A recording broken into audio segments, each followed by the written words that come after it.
nube, porque supongo que así le queda directo a la coordinación, ¿no? Entonces, muy bien, ya estamos grabando y vamos entonces a comenzar con la presentación. En el orden de las presentaciones, tal como están en el programa, tenemos en primer lugar a Livingston Silvana. Entonces vamos a escuchar al compañero Livingston para que él pueda hacer su presentación y de esa manera damos inicio formalmente a los debates de esta mesa, de esta sala que tiene como título la agroecología como respuesta a la necesidad de ecosistemas saludables. Entonces voy aquí nada más, Livingston, déjeme un momentito, cuando usted comience ajustamos el timing, ¿verdad? El timer. Entonces, por favor, ustedes me dicen si están visualizando el timer. ¿Lo estás visualizando? Sí. Sí, perfecto. Muy bien, perfecto. Entonces damos inicio. Adelante, Livingston, te escuchamos. Bueno, Tienes que compartir la pantalla, supongo, es que ¿no? me dice que tú no me dejas compartir, que tienes inhabilitado la función. Sí, listo. Ahora sí ya está disponible. Puedes compartir. Ya no. No. Vamos a ver. Ahora sí. Ahora sí. Sí.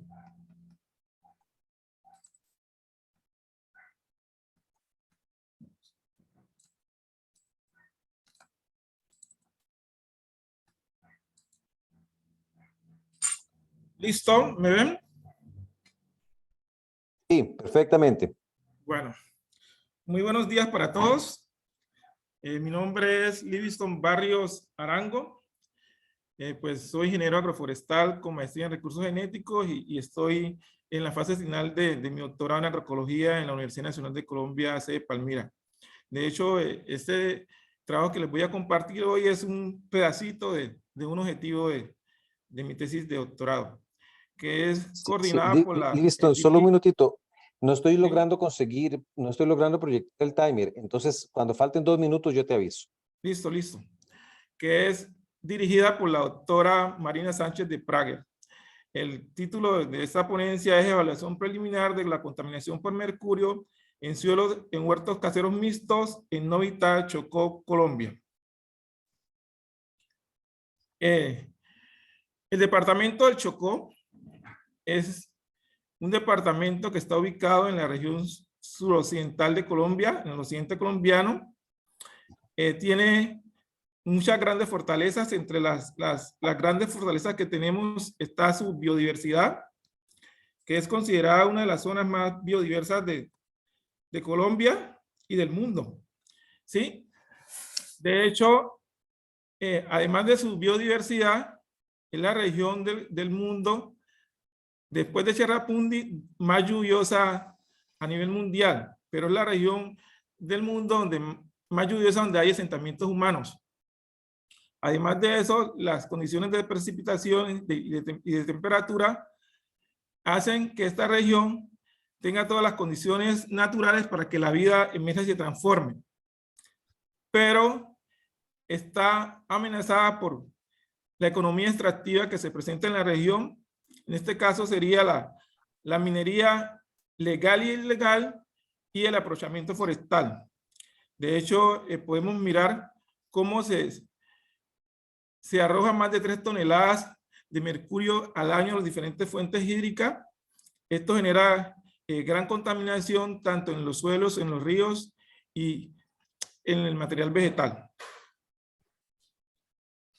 Nosotros en la metodología tenemos 3 fases.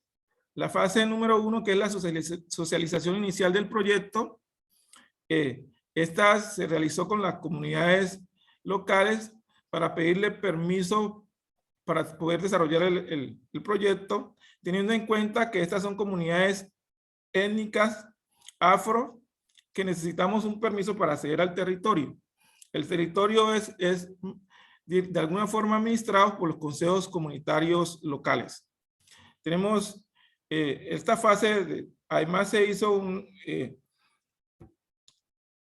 entrevistas y charlas dirigidas con los agricultores. Tenemos una segunda fase que es la de la fuente de información bibliográficas y la tercera fase que es el trabajo de campo.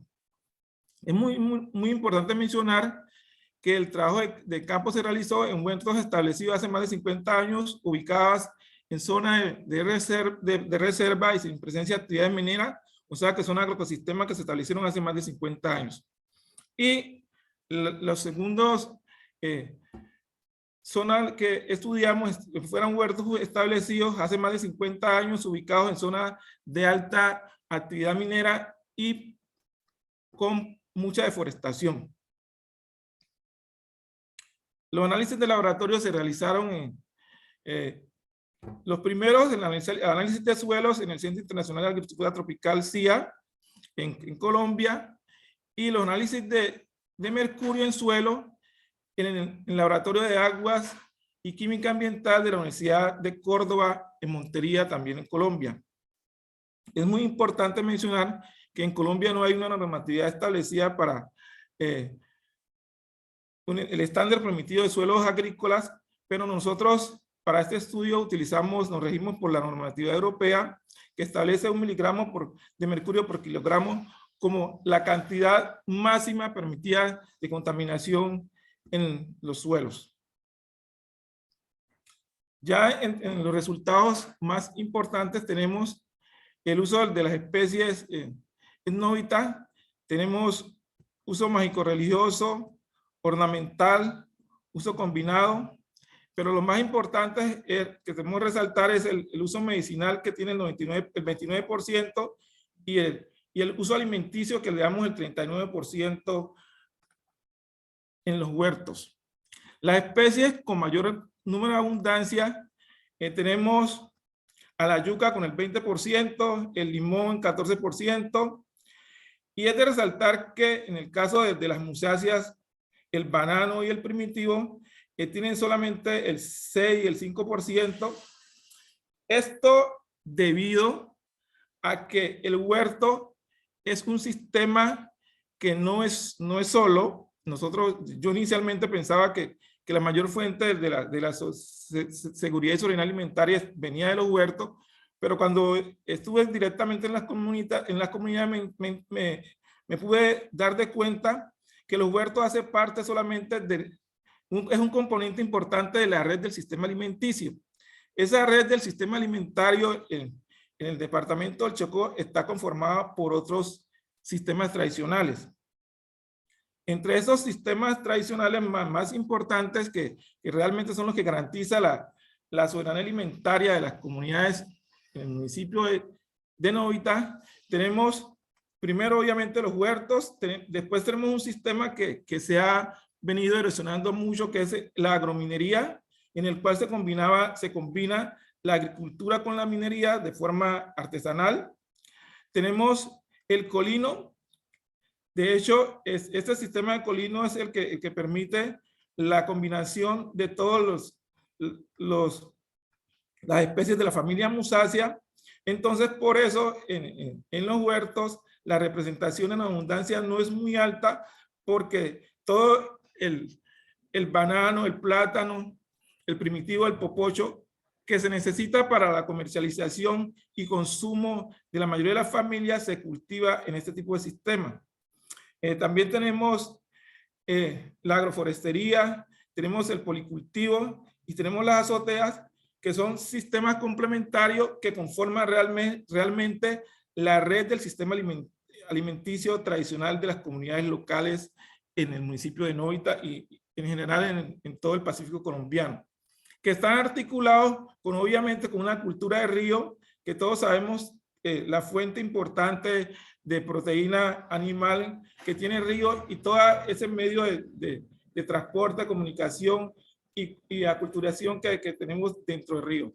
Sumado a eso tenemos acá el monte, que es fuente también importante de proteína animal, que es muy utilizada por las comunidades locales de forma, digamos que todavía tradicional. En estas comunidades todavía se utiliza la caza de animales silvestres como fuente de proteína animal. Tenemos, en cuanto a las propiedades físico-químicas, nosotros hicimos, es muy importante tener claro que estos suelos son suelos de vocación forestal, entonces sus pHs tienen unas acidez extremas mínima entre 4.35 y que son suelos ubicados en la cabecera municipal, obviamente suelos que no tienen contaminación por mercurio porque están ubicados en zonas de reserva donde no ha habido trabajo de minería. Y suelos con acidez moderada que están ubicados en zonas de alta intervención y en zonas donde se han realizado actividades mineras en el municipio. Livingston, Aquí te quedan podemos, 2 minutos, Livingston. ¿cuánto? 2 minutos. Ay, aquí podemos mirar el cambio que hay en el pH. El pH es muy importante porque la variación del pH en el suelo ayuda a la acumulación, disponibilidad y movilidad del mercurio en el suelo. En los altos contenidos de materia orgánica, la materia orgánica ayuda a la retención del mercurio en el suelo. La concentración del mercurio en los suelos, aquí podemos evidenciar como la había dicho los 6 huertos utilizados en la cabecera, ubicados en la cabecera municipal y los 6 huertos ubicados en el corregimiento de Pindaza, que son los que están con actividades mineras. O sea, tenemos suelos sin minería y suelos con minería. Los niveles de concentración de mercurio, como se esperaba, en los suelos donde hay actividades mineras, tenemos aquí en el huerto número 4, un alto nivel de concentración con 3.7 miligramos de mercurio.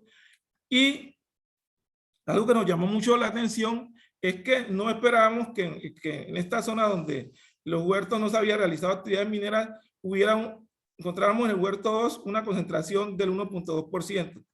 Cuando tuvimos este resultado, volvimos nuevamente a la zona, hablamos con el productor y nos dijo que lo que pasaba era que hace mucho tiempo, hace 50, 60 años, en la parte de atrás de este huerto habían habido actividades mineras, pero que ella creía que como había sido hace mucho tiempo y era en unos 500 metros, el mercurio no, o sea, por eso no evidenció ese fenómeno.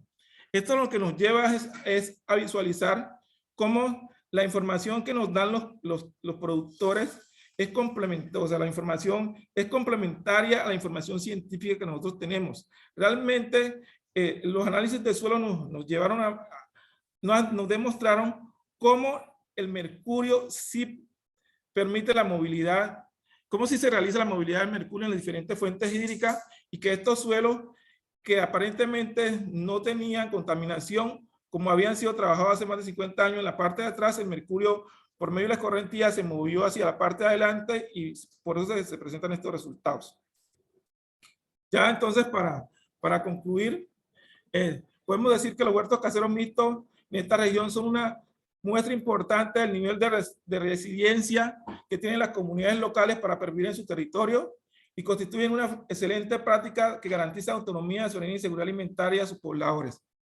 Que los huertos caseros mixtos en el municipio de Novita, en especial en el corregimiento de Pindaza, visualizan la importancia de la labor que realizan las comunidades locales en el proceso de recuperación y restauración de los agroecosistemas degradados por las acciones antrópicas.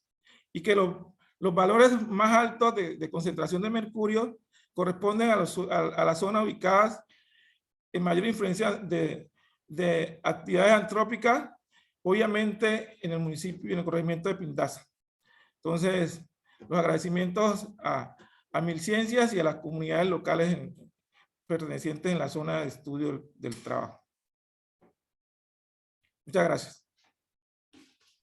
Muchísimas gracias a Livingston. Yo creo que vas a poder profundizar un poco después con las preguntas en algunos aspectos que tal vez hayas tenido que correr un poquito por causa del tiempo, pero te agradezco mucho la presentación y creo que el caso que has presentado también es muy ilustrativo de esas estrategias de las comunidades campesinas frente a contextos bastante adversos, ¿no? Que enfrentan un contexto donde hay actividades extractivas de gran tamaño y aún así consiguen desarrollar sus actividades de una forma sustentable, agroecológica. Vamos a profundizar en eso después. Y vamos a dar en la secuencia es el espacio para Silvana, que va a presentar, no sé si dejas de compartir tu pantalla, Livingston, por favor, Eso, ya espérate un momento. Sí, claro. para que Silvana pueda también compartir su presentación. Entonces, el trabajo de Silvana, que bueno, está hecho en conjunto con otros investigadores, Silvana se va a referir a ello, se titula Compostaje Virtual, Cursos y Proyectos con Incidencia Social. Entonces, Silvana, te escuchamos y pues nada, estamos ahí, ya somos todo oídos, como dicen, ¿no? Espérate Bueno, voy a ver un si momento. puedo compartir. Sí, que es que Livingston todavía está compartiendo la pantalla, ¿no? Vale. Sí, sí, sí, Una sí, cosa, sí. voy a aprovechar este momento mientras Livingston termina. La universidad hoy por hoy está en conflicto, así que una forma de manifestar esta situación en la que estamos viviendo es agregué un hashtag, ahí es que no te dé lo mismo, por presupuesto por la Universidad de la República. Entonces Sí, ahora aquí estamos sí, igual, estamos en esa lucha. sí, Uf, fuerte, fuerte. empezamos la huelga esta semana. Bueno, voy a presentar, a ver si, por acá.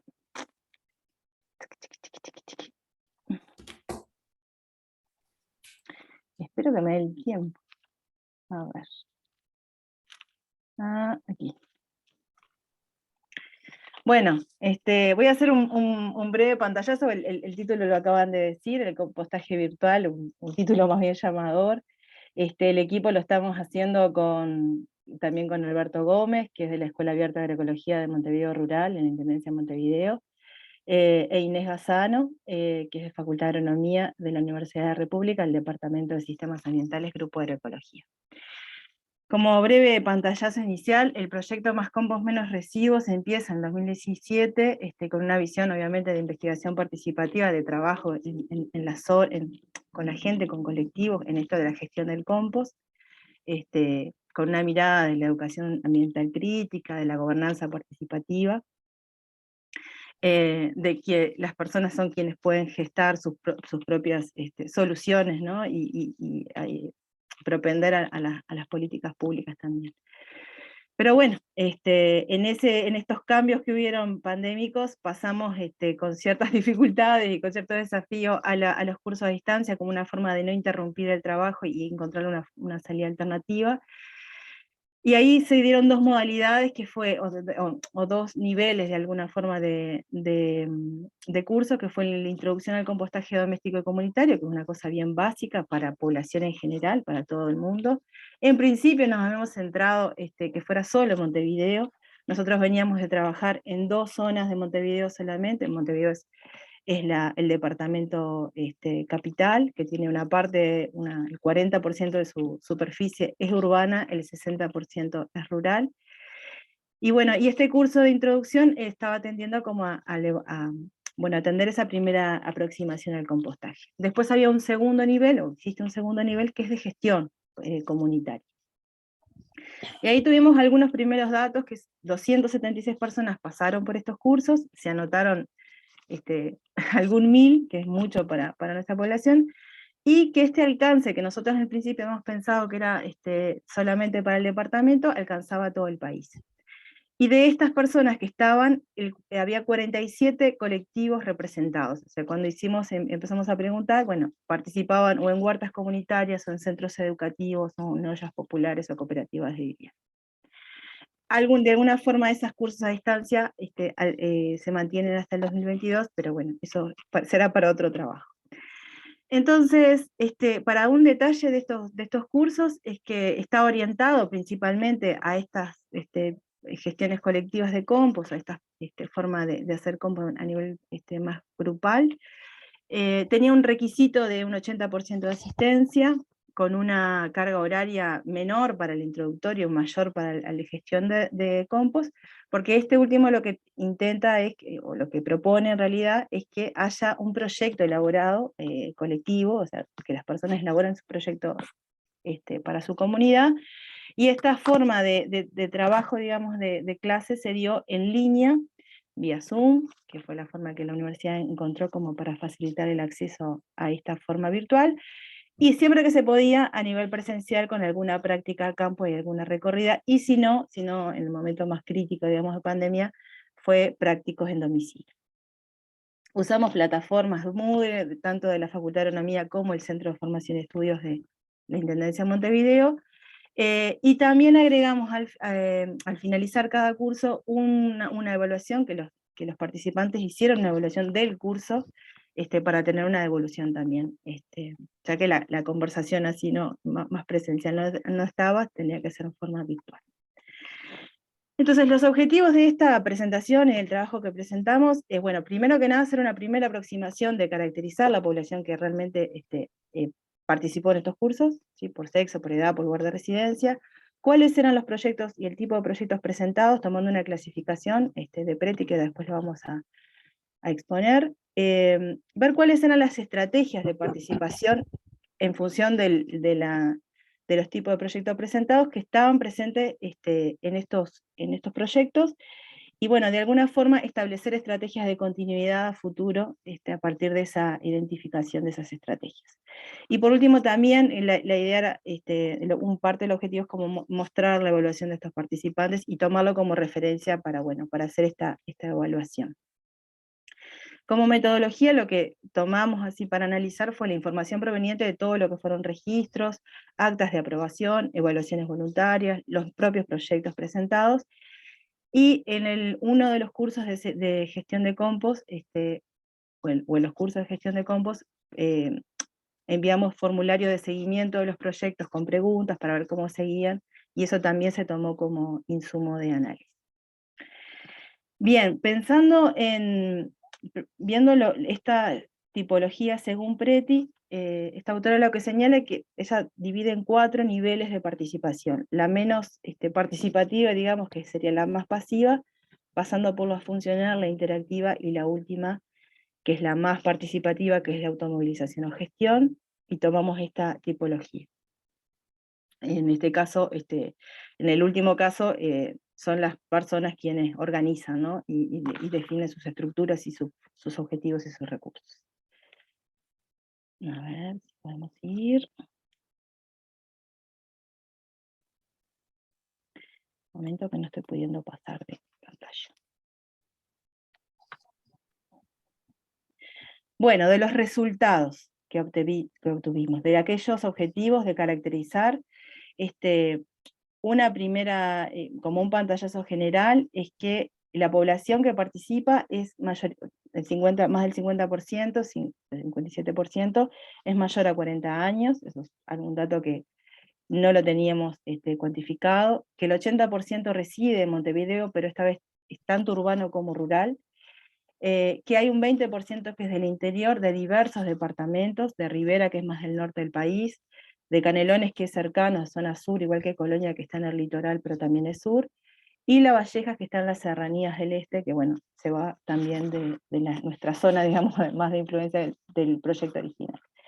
Y otro dato que aparece, que era también como empírico, pero que lo cuantificamos, es que el 80% de quienes hacen estos cursos son mujeres.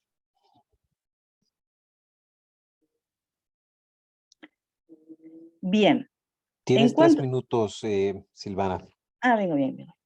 En cuanto a los resultados de estos proyectos, acá hay como el cuadro de cada uno con las descripciones, yendo a usando la tipología, es 3 de los proyectos que fueron presentados, en total fueron 12, y un tercero que se incluía junto con otro, pero no entraba dentro de la clasificación.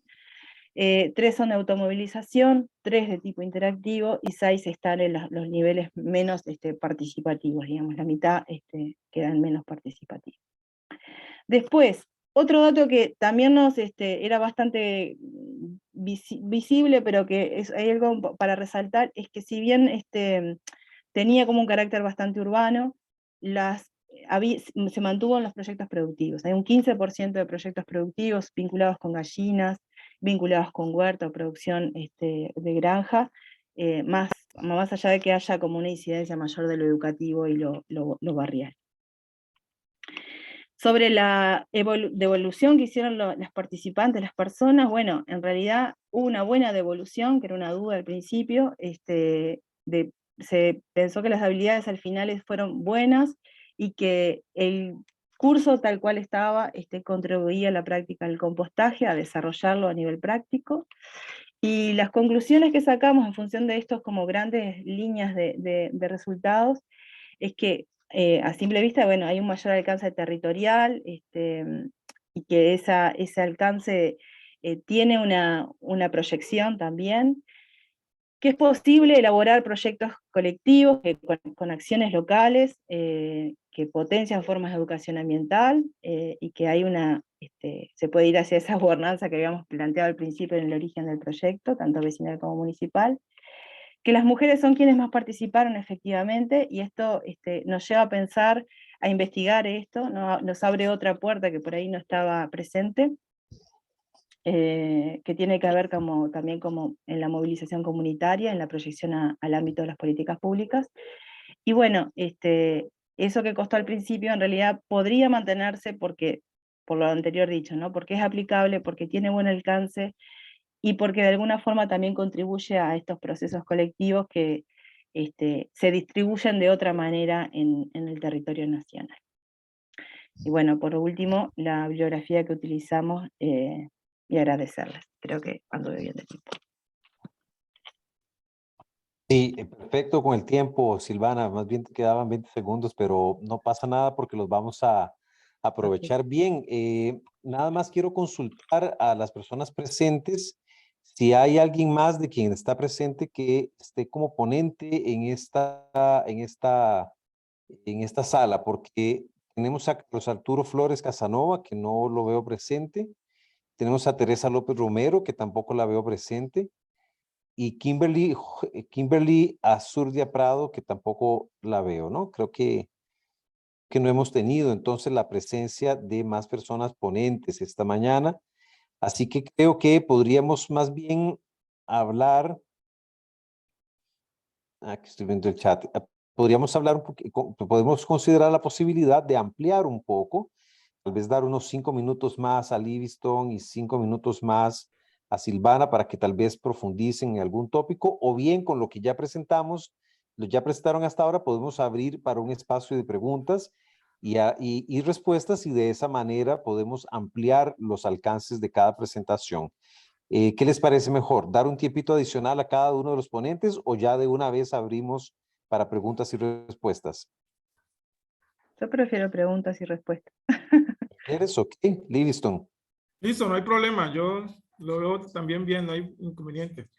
Bueno, perfecto. Entonces, abrimos entonces ese periodo para una rica interacción. Tenemos bastante tiempo, así que yo creo que podemos armar un buen debate, ¿no?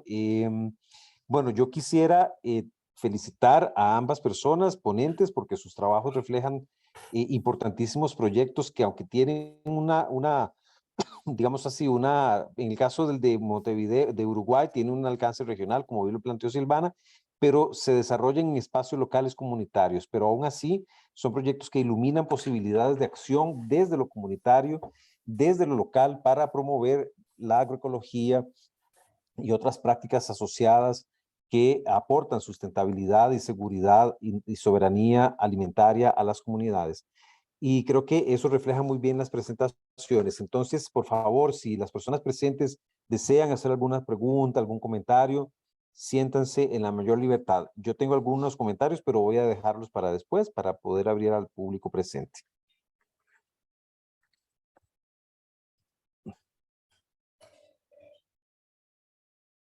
Tengo una pregunta para Livingston. Adelante.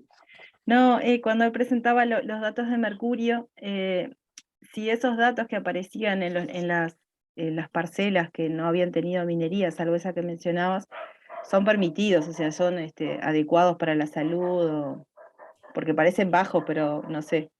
Sí, de hecho, como te contaba, en Colombia pues no hay una normatividad que reglamente los límites mínimos y máximos. Nosotros nos regimos por la normativa europea, pero esos niveles que aparecen en las zonas donde no hay presencia de actividad minera están muy por debajo. De hecho, están en punto 1, punto 2, que son los permitidos, ¿sí? Entonces, eso demuestra realmente la importancia de que las comunidades organizadas no permitan el acceso de actividades mineras dentro de su territorio. Eso coayuda a que esos territorios no se vean afectados precisamente por la contaminación de metales pesados, especialmente por el mercurio, que nos está afectando mucho la seguridad y soberanía alimentaria local.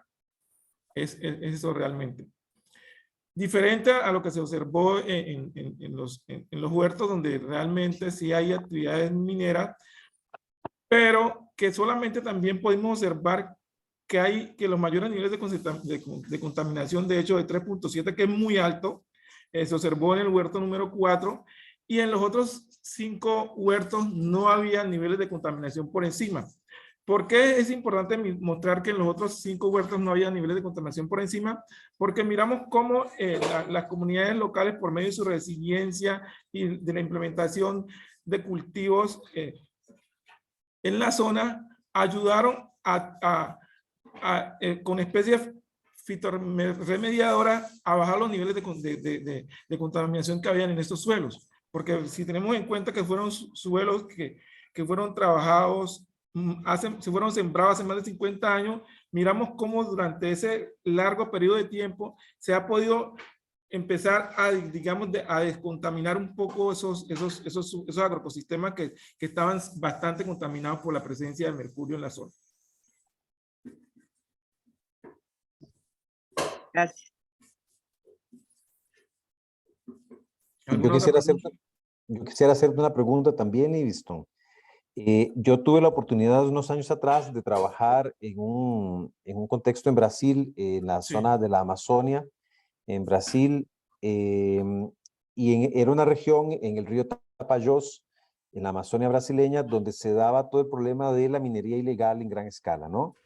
Y esa minería se practicaba, es decir, todos los lixiviados, todos los residuos del proceso de minería terminaban cayendo al río, ¿no? Yendo al río.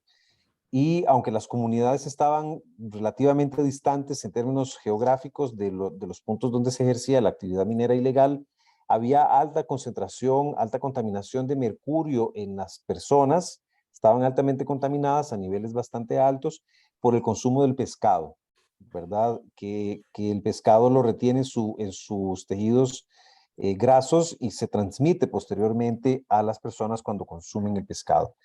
Entonces, quisiera preguntarte si ustedes identificaron alguna afectación, porque en este sentido, porque mencionaste que el río es una fuente importante de alimento, aunque ustedes se enfocaron en los huertos, pero también mencionaste el tema del río, ¿no? Entonces, si identificaron alguna conexión ahí. Bueno, sí hay mucha conexión, y de hecho el nivel de afectación a la seguridad alimentaria de la zona es muy alto. De hecho, hay unos estudios previos a los míos que demuestran los altos niveles de contaminación por mercurio que hay en el río Atrato y río San Juan, que son los que abastecen de peces a las comunidades locales. En estos momentos, por ejemplo, las comunidades tienen mucho miedo de consumir el pescado de río, porque se ha demostrado que muchas de las poblaciones, de las personas que están habitando en la zona, tiene altos niveles de contaminación por mercurio en las pruebas que se hicieron en la sangre. Y se hizo prueba de cabello y se determinó que hay altos niveles de contaminación de mercurio en la sangre. A pesar de que nosotros hicimos el trabajo de estudio de contaminación de mercurio en el suelo, que fue los resultados que mostré, cuando nosotros encontramos que efectivamente había altos niveles de concentración de mercurio en el suelo, posteriormente hicimos unos análisis de concentración de mercurio en el material vegetal. Y para sorpresa, obviamente se esperaba que hubiera altos niveles de concentración de mercurio en las plantas, porque el mercurio se absorbe por las raíces. Entonces los resultados nos demostraron, que eso lo vamos a publicar más adelante en mi trabajo de tesis, que el mercurio se movía del suelo a la raíz, de la raíz a las hojas y de las hojas al fruto. Hay muchos frutos con altos niveles de concentración por el suelo por encima de lo permitido. Y muchas especies aromáticas y condimentarias que se utilizan para la medicina tradicional también con altos niveles de contaminación por mercurio. O sea que el tema es mucho más grave, porque además de que se está consumiendo el mercurio por los peces, también se está consumiendo por la producción de alimentos que se dan dentro del huerto, que es muy grave porque la gente todavía no tiene, pues estos resultados no han salido todavía mucho a la luz, pero entonces la gente todavía no tiene ese conocimiento que hay una fuente adicional de contaminación por mercurio en las pobladores. No sé si con eso te respondo la pregunta o te puedo ampliar. Perfectamente, perfectamente. Muchísimas gracias. Más bien, Livingston. Y hay una pregunta en el chat dirigida a Silvana que dice, de parte de Erika, me gustaría consultar a Silvana si dentro de su investigación pudieron profundizar en las motivaciones de las mujeres para participar, aprender y luego gestionar a nivel comunitario este tipo de iniciativas. No, no, pero desarrollo un poquito. No, nuestra teoría que está asociado a los roles de género, ¿no? Y que bueno, que cuando está más en el ámbito doméstico atiende a los roles, ¿no? Que cumplimos las mujeres. Y si vamos a niveles más productivos, quizá eso es algo a estudiar. Pero sí es una constante que haya más cantidad de mujeres en cada uno de los cursos, en cada uno de los proyectos. Y bueno, también está ligado, que tiene que ver con los roles, con los centros educativos, ¿no? Con toda esa mirada más de cuidado, de reproducción de la vida. Pero sí es algo que es un dato que surge y que bueno, que nos sirve como para visualizar y trabajar sobre eso. Sí, incluso lo preguntaba porque pensé que en una posible etapa posterior podrían trabajar desde la perspectiva de esa gobernanza comunitaria y incluyendo la perspectiva de género como algo que parece tener potencia en el trabajo que ustedes están haciendo. Sí, sinceramente, nosotros fuimos construyendo esto de los cursos y aprendiendo sobre la marcha, y fue y ahí cuando el relevamiento de datos y con algunos registros iniciales pudimos como construir esto, ¿no? Esta lectura de estos 2 años para atrás y hacer este análisis que estamos presentando ahora. Sí, bueno, no sé si hay alguna otra pregunta. Yo tengo una pregunta más sobre el método y sobre para Silvana, ¿no? Silvana, porque ustedes relatas que iniciaron ustedes esta experiencia en un contexto prepandemia y luego tuvieron que hacer ajustes en la marcha para pasar a una modalidad de virtualidad, ¿no? Nosotros tuvimos aquí en Costa Rica unas experiencias semejantes en unos proyectos que desarrollamos junto a agricultores y agricultoras en una región que se llama Zarcero, aquí en Costa Rica, que venía acompañando un proceso comunitario, vino la pandemia y hubo que hacer un cambio. Los primeros meses prácticamente paralizó y después retomando un poco y nos dimos cuenta de que habían algunos prejuicios que teníamos como investigadores e investigadoras que no se mostraron, no se sostenían, ¿no? Entre ellos, que el uso de la tecnología iba a imposibilitar que campesinos y campesinas participaran de procesos de formación. No sé cómo fue el perfil de las personas que ustedes participaron, pero me gustaría saber qué pasó un poco en ese ínterin, en el tránsito de una modalidad presencial a una modalidad virtual, si las tecnologías utilizadas impidieron, dificultaron o si de alguna forma potenciaron, hicieron un puente para un retorno posterior, si ustedes sienten que hubo pérdida o cómo fue la experiencia de ustedes, ¿no? Sí, en ese sentido es que es solamente una percepción porque no hicimos un seguimiento, a ver, de todas las personas registradas, que eran eso, más de 1000 personas en total que fueron participando por formulario, porque es una cosa bastante virtual, obviamente. Muchas no podían entrar por un tema de seguimiento de estos procesos, ¿no? Creemos, justamente uno de los requisitos era poder acceder a Internet, o sea que quienes no pudieran acceder a Internet no entraban dentro de nuestros proyectos, y ahí es cuando pesa la presencialidad. Lo que sí tiene como componente fuerte, y en esto de que, bueno, la conectividad es bastante extensa, y ahí siguen existiendo las ceibales o las computadoras de los chiquilines y todo, es que es bastante masivo, llega muy lejos, como decía hoy, llegaba muy lejos en el territorio de verdad, ya a otros departamentos que no estaban dentro de nuestro radar, y eso permite una réplica, y ahí creo que puede ser tomado en cuenta en esta otra etapa. En el caso de que quisiéramos ponernos a mirar eso, podemos tomar en cuenta esa otra etapa porque hay un repicado mayor. ¿Cómo cómo pasamos de lo presencial a lo virtual? Bueno, fue bastante caótico. Si bien estaba la idea de hacer cursos, fue una innovación, por decirlo así, en la nueva etapa. Pero sí, creo que hay gente a los cuales no llegan con este sistema, pero por otro lado tenés la multiplicación el repicar a mayor cantidad de gente que sí pueden trabajar con sus comunidades, que por ahí trabajan con gente que no está con estas tecnologías tan a mano. Excelente, Silvana. Muchas gracias.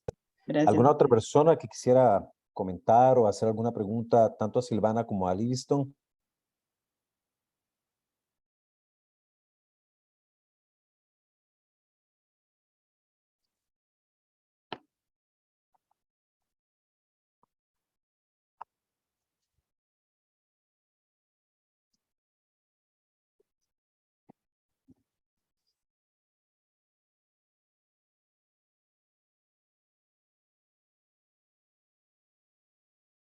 Creo que no tenemos preguntas, ¿no? Aquí Valeria García hace un comentario en el que no tiene preguntas, pero agradece las ponencias, ¿no? No sé si Alberto, que nos acompaña, o María Alejandra, don Carlos José Artavia, o alguien más tiene alguna pregunta para aprovechar el tiempito. Alberto es coautor de esto. Ah, entiendo, déjame ver. Ah, sí, ahora estoy viendo la lista. Alberto Gómez Perazzoli, correcto. También puede responder, así que...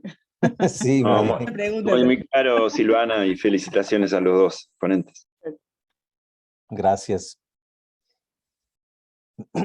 Bien, entonces, tal vez, si no hay más preguntas, hacer una mini síntesis de los dos, o algo que quieras complementar, Livingston, o algún Sí, aspecto, Silvana, yo quisiera también quisieras solo profundizar, aprovechar claro. el espacio para complementar algo, y es que hay una parte también muy importante de este trabajo que no lo alcancé a exponer, que no está incluido, y es los niveles de afectación del mercurio en la dieta de las familias que están ubicadas en estos territorios.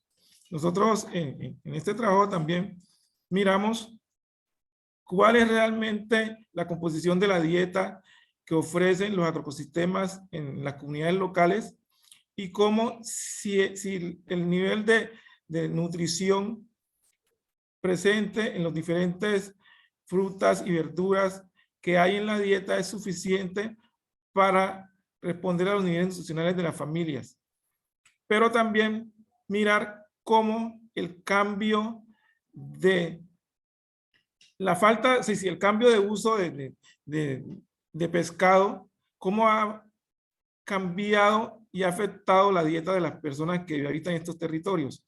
Porque en estos momentos las comunidades que están asentadas en estos territorios tienen dificultades por el temor de contaminarse más con mercurio en el consumo del pescado. Entonces ha habido variaciones muy fundamentales en la dieta de las familias, tanto así que en estos momentos se han visto obligadas a cultivar peces de forma, digamos, tecnificada, con especies foráneas por medio de estanques piscícolas, para ellos sostener los requerimientos nutricionales del pescado, porque también tradicionalmente estas son comunidades que están acostumbradas al consumo de 2 o 3 veces en la semana del pescado. Entonces, para ellos ha sido muy difícil tener que dejar de consumir por el miedo a la contaminación del mercurio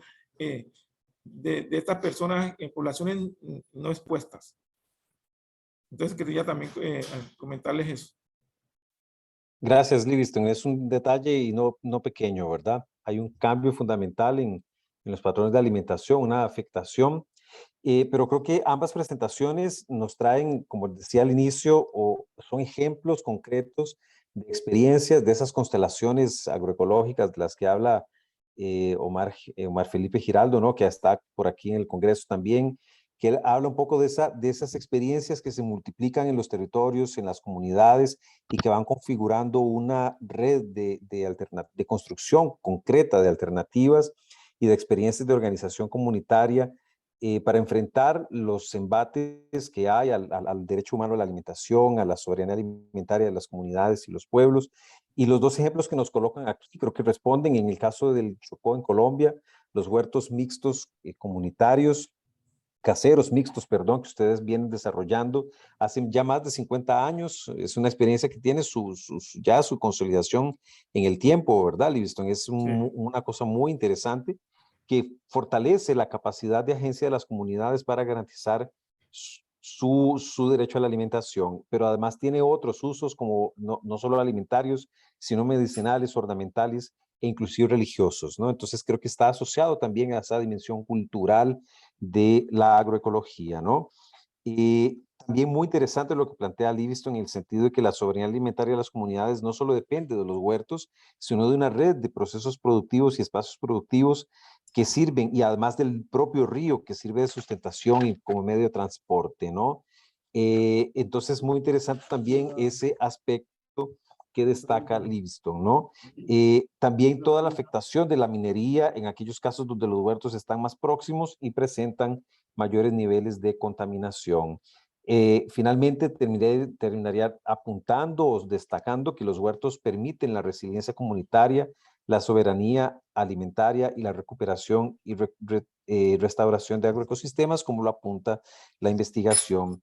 Ya en el caso de Silvana y las otras personas investigadoras que componen el equipo, como Alberto, que también nos acompaña, vimos un proceso que inicia ya hace 5 años, con proyectos de compostaje en una modalidad presencial, donde se buscaba fortalecer también la gestión comunitaria.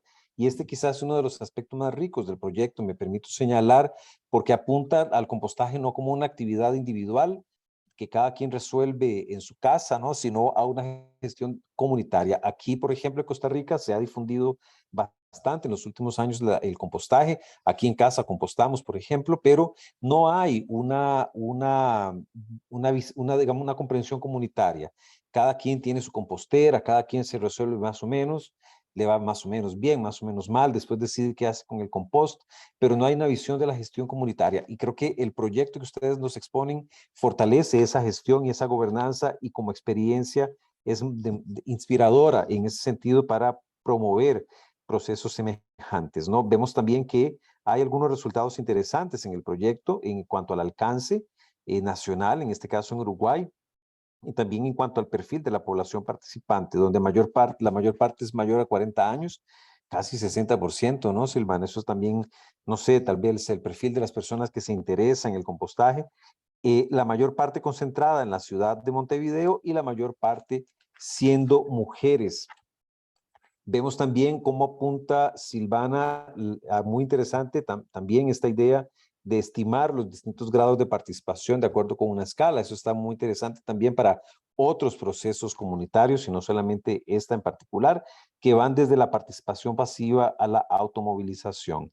Y finalmente se apunta que el proyecto mejoró capacidades, amplió el alcance territorial de los proyectos de educación ambiental, permitió también una mayor participación de las mujeres y contribuyó a fortalecer procesos colectivos. Entonces, es una mini síntesis de lo que ustedes presentaron también, y creo que son experiencias muy valiosas que quedan también como aprendizaje para nosotros que hemos participado en la mesa y también para otras personas interesadas en la temática, ¿no? Entonces yo quisiera agradecer la participación de ustedes. No sé si Silvana o Alberto o Livingston quisieran dirigir unas palabras finales, como un amarre o un mensaje final, y ya podríamos dar por concluida nuestra mesa, ¿no?